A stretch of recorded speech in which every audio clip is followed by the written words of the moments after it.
আসসালামু আলাইকুম দর্শকবৃন্দ। তো ধামরায়ে পাওয়া গেল একটি বিরল রোগের প্রাণী, তো সে মাটি খেমচায়। তো চলুন দেখে আসি আমরা প্র্যাকটিক্যালি। তো এখানে একটা লোক দেখতে পাচ্ছি, এই যে ভাইয়া, জি এই যে ভাইয়া। আপনাদের এখানে যে যে বিরল রোগের প্রাণী, হ্যাঁ। মানে মানুষটা যে মাটি খেমচায়, হ্যাঁ, হ্যাঁ। কোথায় কোথায় পাওয়া যাবে? সে তো অনেক ভাইরাল, ওই পাশে পাওয়া যাবে। ওই পাশে? হ্যাঁ। আচ্ছা চলুন দেখি গাইস, শুন দেখি। এই যে দিক দিয়ে নামুন। তো এই যে দেখতে পাচ্ছেন, এই যে এখানে এখানে অনেক দর্শক জমা হয়েছে। এই যে এখানে এই যে এই যে এই যে এই যে লোকটা, এই যে লোকটা, এই দেখতে পাচ্ছেন আপনারা, সে শুধু এই মাটি খেমচায়। তো এখানে আমরা দেখতে পাচ্ছি একজন লোক আছে, এই যে মুরব্বি করে। তো ভাইয়া, এই লোকটা যে এই কাজগুলো করে, এটা মানে কিভাবে কি একটু বলেন তো দেখি।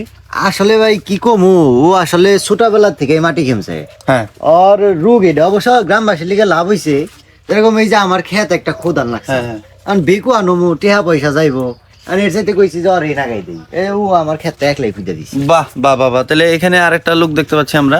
ভাইয়ের নামটা কি? আমার নাম আশরাফ ভাই। এই যে আপনাদের এখানে যে বিরল রোগের প্রাণী, এটা নিয়ে আপনার কি কি কি বলা? ওর আসলে ভাই এই রোগটা ছোটবেলা থেকে একদিন কামলা ভাই না ক্ষেত নিরামু, পরে কইলাম যে তোরে 100 টাকা দিমনি ক্ষেতটা নিরে দে। 3 পাখি ক্ষেত ভাই 1 ঘন্টার ভিতরে এই হাত দিয়ে খামছে এই? হ্যাঁ ভাই। বলেন কি ভাই, এই হাত দিয়ে খামছে? প্রচুর প্রতিভা ভাই। পাখি বাকি খেতে করে বাকি ফেলায়? বাকি পুরা চক দিলে ও একলাই খেমছে সেই দেবা। কি বলেন? একটু দেখান তো, একটু দেখান তো, একটু প্রাণীটাকে দেখি একটু। এই ভাইয়া দেখি একটু।